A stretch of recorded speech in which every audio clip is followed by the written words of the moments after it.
Assalamualaikum warahmatullahi wabarakatuh. Jumpa lagi dengan saya Mbah Jarmi, bahas sejarah dan misteri. Kirain Mbah Temon. Siapa Mbah Temon? Masa sama mantannya lupa? Ngawur kamu. Mbah gak punya mantan namanya Temon. Ada juga Krisdayanti. Gaya Krisdayanti. Ya sudah, sekarang Mbah mau bahas apa nih? Oke, kali ini si Mbah mau membahas sejarah dan misteri dari Gunung Lawu. Rumahku itu, rumahku. Kamu siapa, Le?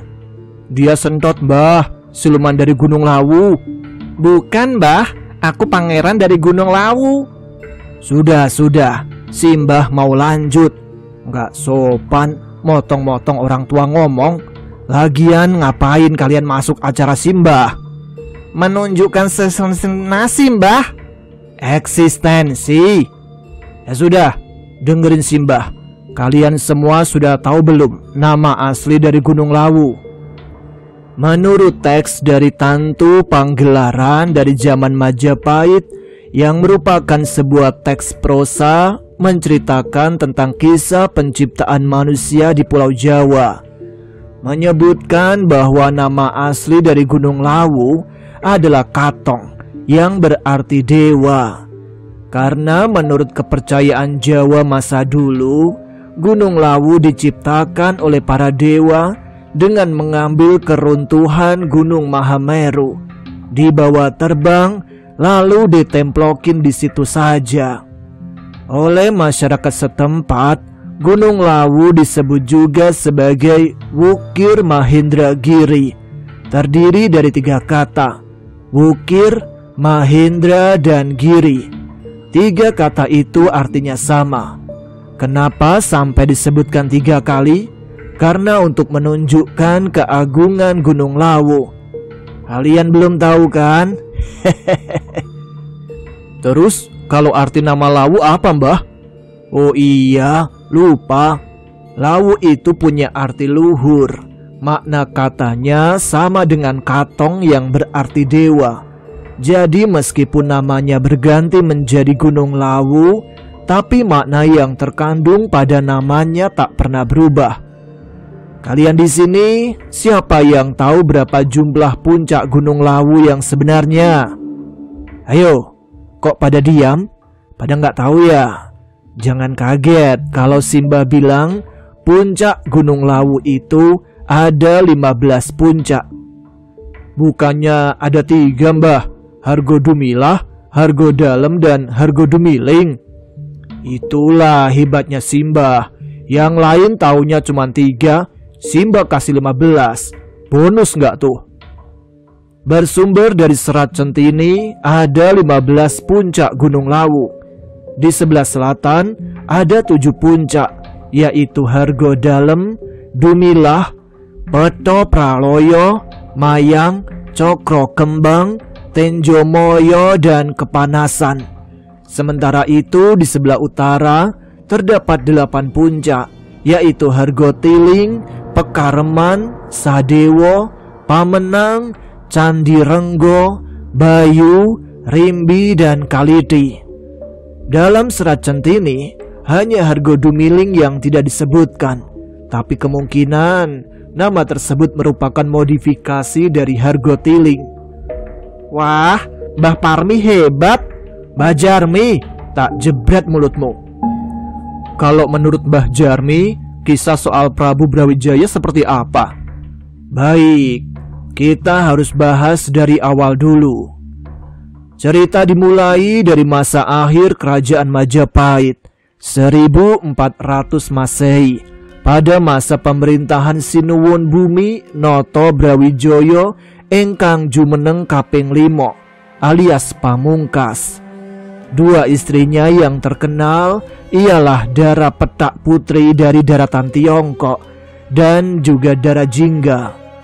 Dara Petak melahirkan putra bernama Raden Fatah, sementara Dara Jingga melahirkan putra bernama Pangeran Katong.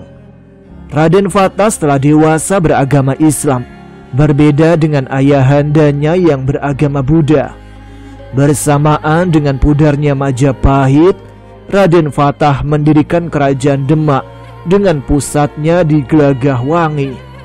Melihat kondisi yang demikian itu, hati sang Prabu terusik. Sebagai raja yang bijak, pada suatu malam dia pun akhirnya bermeditasi memohon petunjuk dari Sang Maha Kuasa. Dalam semedinya didapatkannya sebuah wangsit yang menyatakan bahwa sudah saatnya cahaya Majapahit memudar dan Wahyu Kedaton akan berpindah ke kerajaan Demak.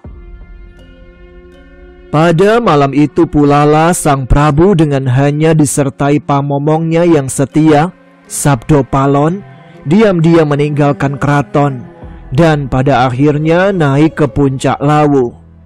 Sebelum sampai di puncak, dia bertemu dengan dua orang kepala dusun, yaitu Dipa Menggala dan Wangsa Menggala. Sebagai abdi dalam yang setia, dua orang itu pun tidak tega membiarkan tuannya begitu saja. Mereka pun pergi bersama ke puncak Hargodalem. Saat itu sang Prabu bertitah, "Wahai para abdiku yang setia, sudah saatnya aku harus mundur. Aku harus muksa dan meninggalkan dunia ramai ini. Dipa Menggala, karena kesetiaanmu, kuangkat kau menjadi penguasa Gunung Lawu dan membawahi semua makhluk gaib dengan gelar Sunan Gunung Lawu. Sementara kau Wangsa Menggala, kau kuangkat sebagai patihnya dengan gelar Kiai Jala." Tidak kuasa menahan gejolak di hatinya, Sabdo Palon pun memberanikan diri berkata kepada sang Prabu, "Bila demikian adanya, hamba pun juga pamit berpisah dengan sang Prabu. Hamba akan naik ke Hargodumiling dan meninggalkan sang Prabu di sini." Singkat cerita, sang Prabu Brawijaya pun moksa di Hargodalem, sementara Sabdo Palon moksa di Hargodumiling. Tinggallah Sunan Lawu, sang penguasa gunung, dan Kiai Jala yang karena kesaktian dan kesempurnaan ilmunya kemudian menjadi makhluk gaib. Sementara Kiai Jala sering menjelma menjadi seekor burung jala yang hingga kini masih setia melaksanakan tugas sesuai amanat sang Prabu Brawijaya V. Lulu, kok gitu? Lah terus kenapa orang Cepu dan Demak mitosnya dilarang naik ke Lawu, Mbah? Tidak semua orang Demak dan tidak semua orang Cepu. Hal yang berhubungan dengan mitos tersebut merupakan perbedaan versi dari moksanya Prabu Brawijaya. Pada versi yang lain diceritakan, Prabu Brawijaya bersama abdi setianya dikejar oleh Raden Fatah dari Demak yang dibantu oleh Adipati Cepu sampai ke atas Gunung Lawu, hingga terjadilah peperangan di tempat yang saat ini sering disebut sebagai Bulak Peperangan. Di tempat itulah pasukan Prabu Brawijaya V bertekuk lutut, sementara sang Prabu memutuskan untuk terus naik dan moksa di Hargodalem. Karena dendamnya kepada Adipati Cepu dan pasukan dari Demak, maka dia bersumpah dengan memerintahkan kepada Sunan Lawu dan Kiai Jala bahwa siapapun keturunan dari Adipati Cepu dan juga Raja Demak beserta pasukannya yang naik ke Gunung Lawu tidak akan selamat.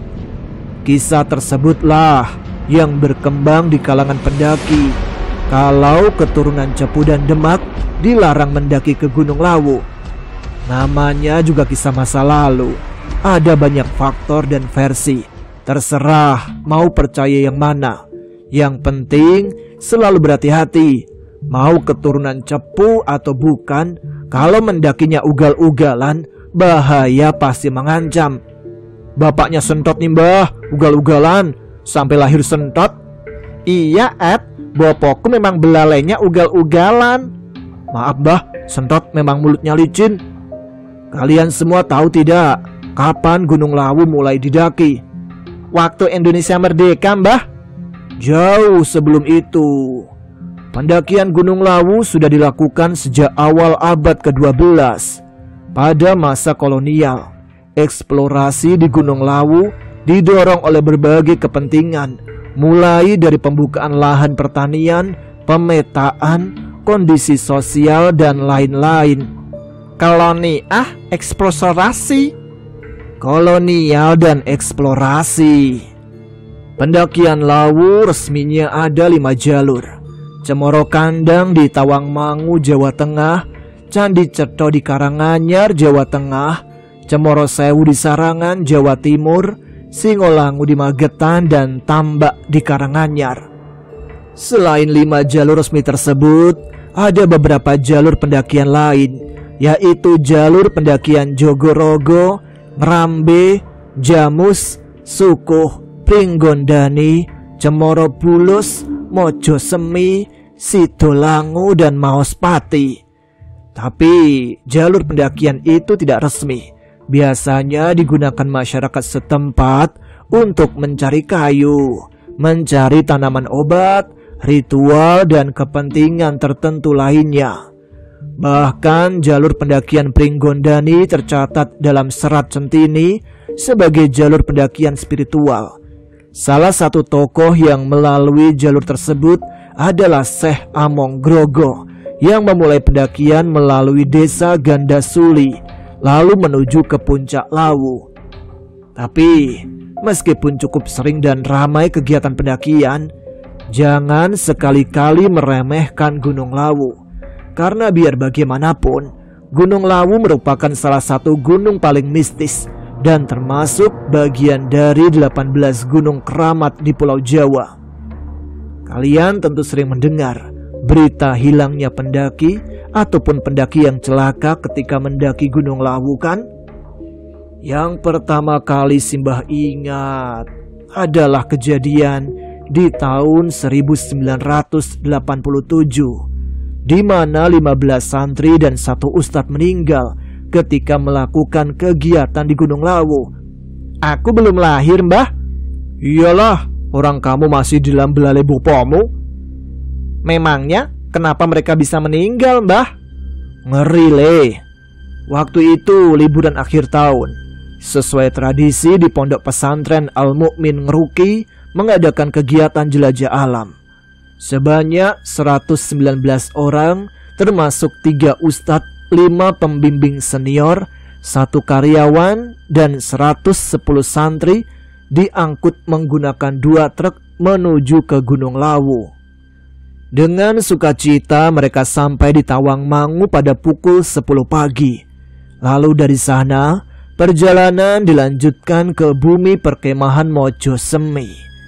Di sana mereka bermalam dulu sebelum akhirnya melanjutkan ekspedisi pada keesokan harinya, Selasa 15 Desember 1987. Saat matahari bergerak semakin naik pada jam 7 pagi, perjalanan ekspedisi dimulai setelah sebelumnya dibagi menjadi 5 grup. Hanya mengenakan kaos dan celana ala kadarnya, mereka dibekali dengan nasi, ikan asin, ditambah dengan mie instan, 3 liter air putih, dan sekantung kotak obat-obatan P3K. Setiap anak akan mendapat jatah makan 1 kali dan kembali ke tenda pada pukul 3 sore. Tugas mereka adalah menyisir perjalanan sambil membuka rute pendakian dengan membuka hutan berbekal golok. Mereka tidak ditarget untuk sampai puncak. Yang penting kembali pada pukul 3 sore. Namun di luar dugaan, siang itu cuaca berubah gelap, pertanda akan turun hujan deras, mengubah suasana menjadi mencekam. Meskipun masih siang, penerangan dengan lampu sudah mulai digunakan oleh para santri. Hanya pekikan takbir sebagai isyarat komunikasi antar regu bahwa mereka tetap berada di trek yang benar. Di luar dugaan, mereka yang seharusnya kembali pada pukul 3 sore, ternyata pada pukul 6 sore baru regu 1 yang sampai di tempat perkemahan. Kemudian disusul regu 4 dan 5 pada jam setengah 9 malam. Sementara Regu 2 dan 3 sampai keesokan harinya belum juga kembali. Sementara itu, Regu 2 melalui perjalanan yang berat dan terjal. Sejak siang hari, Lawu sudah diguyur hujan lebat, membuat kabut turun menebal. Mereka pun kesulitan untuk kembali lagi ke perkemahan. Sehingga pada pukul 7 malam, Regu 2 memutuskan untuk menginap secara darurat di dalam hutan dalam keadaan lapar dan haus, karena tentu saja perbekalan mereka sudah habis disantap siang tadi. Hujan yang mengguyur telah membasahi pakaian mereka. Semakin larut, semakin menggigit rasa dinginnya. Banyak dari Regu 2 jatuh sakit. Beruntung dalam kelompok tersebut ada yang namanya Selamat Fajar. Salah, Selamat Ja'far. Seorang yang punya pengalaman dalam hal medis dan pengobatan. Setelah Fajar menyingsing, hari Rabu, meski masih hujan, Regu 2 bangkit dari istirahatnya dan melanjutkan perjalanan untuk mencari jalan kembali ke perkemahan. Dengan sisa tenaga, mereka melanjutkan perjalanan. Hingga akhirnya pada jam 8 pagi, mereka berhasil menemukan sungai. Mereka pun melampiaskan rasa haus dan laparnya dengan meminum air dan memakan tumbuhan di sekitarnya. Meskipun tanaman bilung yang mereka makan meninggalkan rasa perih di mulut dan lidah. Dari sungai itu mereka terus menyusurinya hingga menemukan pipa air. Dari sana mereka terus mengikutinya dan berhasil sampai ke perkemahan Mojo Semi pada pukul 10 pagi. Lain halnya dengan Regu 3. Mereka terlalu bersemangat hingga tidak terasa mereka melangkah terlalu jauh, bahkan semakin dekat dengan puncak Gunung Lawu. Sebelum sampai puncak, Ustadz Abdul Wahab selaku pengawas yang turut dalam rombongan meminta untuk memutar balik arah dan kembali turun ke perkemahan. Namun, mereka tampak mulai kehilangan arah karena kabut yang semakin tebal menutupi jarak pandang. Mereka kepalang sore untuk turun. Regu 3 yang berisikan 24 anggota secara perlahan menuruni bukit dan lereng yang cukup curam untuk dapat menemukan jalan kembali menuju ke perkemahan. Namun memasuki pukul 5 sore, hujan disertai badai turun begitu deras. Keadaan semakin parah karena tidak ada yang membawa jaket. Sambil terus menggigil, mereka terus berjalan dengan harapan bisa kembali ke perkemahan sebelum malam. Namun hingga pukul 7 malam, mereka belum juga menemukan jalan, membuat Ustadz Abdul Wahab mengajak anak-anaknya beristirahat. Tapi meskipun berteduh di bawah pohon yang besar, tak bisa menghindarkan mereka dari basah karena hujan. Mereka pun meringkuk kedinginan, menekuk lututnya dengan tangan. Mereka mulai sakit dan lemah kondisi tubuhnya. Beruntung mereka masih dapat bertahan hingga pagi. Karena banyak di antara mereka yang mulai jatuh sakit, beberapa anak diminta oleh Ustadz Abdul Wahab untuk mencari jalan kembali ke perkemahan sekaligus meminta bantuan. Sekitar 13 santri lalu turun mencari pertolongan dengan berpencar, sedangkan yang lainnya berkumpul dalam keadaan sakit ditemani Humaidi yang merupakan pembimbing serta Ustadz Abdul Wahab.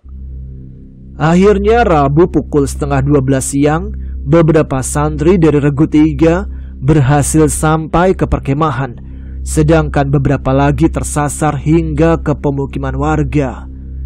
Dari sana mereka melaporkan kondisi kelompoknya yang sakit dan beberapa ada yang pingsan. Setelahnya, Ustadz Jamaluddin selaku pimpinan di perkemahan Mojo Semi membentuk tim penyelamat untuk naik ke atas. Maka naiklah 15 santri pada pukul 1 siang untuk menyusur dan menjemput Regu 3. Tapi hingga pukul 4 sore Regu penolong belum juga membuahkan hasil. Selain karena mereka juga kelelahan, medan yang ditempuh juga sulit. Belum lagi anggota Regu 3 yang berhasil melapor lupa arah untuk kembali ke tempat Ustadz Abdul Wahab dan Regu 3 yang lain berada. Barulah sekitar 5:30 sore, para regu penolong dapat menemukan Regu 3. Namun, mereka sangat syok karena ketika ditemukan, 8 santri sudah meninggal karena kedinginan, sementara 4 santri tergeletak lemas. Di antara korban yang ditemukan, ada yang dalam kondisi meringkuk, ada juga yang saling bertindih, mungkin untuk mengatasi rasa dinginnya. Sementara 4 santri yang masih kritis segera diberikan jaket, makanan, dan minuman seadanya. Namun di sana, Humaydi sebagai pembimbing dan Ustadz Abdul Wahab tidak ada. Tim penyelamat kemudian mencari bantuan untuk mengevakuasi korban. Kemudian tanggal 19 Desember, sebanyak 15 jenazah dikebumikan. Sementara Humaydi dan Ustadz Abdul Wahab belum ditemukan. Barulah pada hari Minggu, jasad Ustadz Abdul Wahab ditemukan di dasar jurang, sedangkan Humaydi ditemukan dalam keadaan selamat oleh seorang pencari jamur. Serem, Mbah. Maka dari itu, pembunuh terbesar di gunung itu bukanlah hal mistis, melainkan kurangnya persiapan dan pengetahuan akan medan pendakian. Walaupun memang hal mistis tidak dapat dikesampingkan. Kalian masih ingat tentang Alfi, pendaki yang hilang pada tahun 2018 setelah adu cepat sampai ke puncak dengan seorang pendaki perempuan dan sampai sekarang belum ditemukan? Iya, Mbah, yang katanya kesasar ke alam gaib. Simbah tidak tahu pasti. Ada banyak variabel yang belum terpecahkan. Dan yang tidak kalah menggemparkan dan viral adalah kasus kematian pendaki bernama Andi Sulis Setiawan yang masih berusia 18 tahun ketika ditemukan meninggal. Ceritain, Mbah, ceritain, Mbah. Kamu kemana aja, Tot? Orang viral kok nggak tahu? Aku terlalu sibuk mengurusi bopokku. Ya sudah, tambah kopinya. Waktu itu Andi berangkat mendaki bersama 5 temannya melalui jalur Cemoro Sewu. Mereka kemudian mendirikan tenda di area Hargo Dumiling. Lalu sekitar pukul 3 pagi, teman wanita Andi yang bernama Nur Hayati meminta Andi untuk mengantarkan buang air kecil. Mereka pun melipir ke tempat yang sekiranya aman untuk buang air kecil. Sementara Andi menunggu di tempat yang agak jauh. Namun saat Nur Hayati selesai buang air kecil, dia tidak mendapati Andi di tempatnya menunggu tadi. Karena menganggap Andi sudah kembali ke tenda duluan, maka Nur Hayati pun langsung kembali ke tenda. Tapi ternyata Andi tidak ada di dalam tenda. Ketika sampai pagi Andi tak juga kembali ke tenda, akhirnya teman-temannya mencarinya di sekitar Hargo Dumiling sampai ke Pasar Dieng, tapi tidak juga ditemukan. Akhirnya pada jam 10 pagi, teman-teman Andi turun untuk melaporkan hilangnya teman mereka. Di saat yang bersamaan, rombongan pendaki dari Ungaran yang mendaki melalui jalur Cemoro Kandang sempat bertemu dengan Andi di daerah Gegerboyo dalam keadaan aneh. Bagaimana tidak aneh?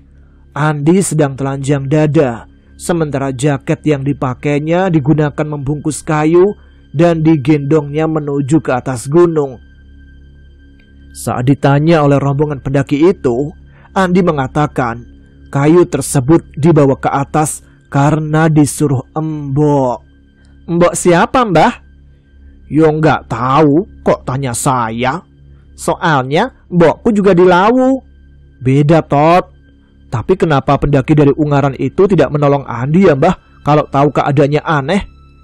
Mereka mengira Andi sedang melakukan laku tirakat, karena di Lawu memang tidak asing dengan orang-orang yang melakukan lelaku. Sayang banget ya, Mbah, padahal mereka punya kesempatan menolong Andi. Kita tidak bisa menyalahkan mereka juga, karena mungkin salah penafsiran. Cerita lagi, Mbah, cerita lagi. Udah ah, Simbah mau pulang. Kalian kalau masih betah di sini, ngomong aja berdua. Pesan-pesan dulu dong, Mbah. Gunung Lawu merupakan gunung syarat sejarah dan misteri. Terus, Mbah? Udah ah, Simbah pamit dulu.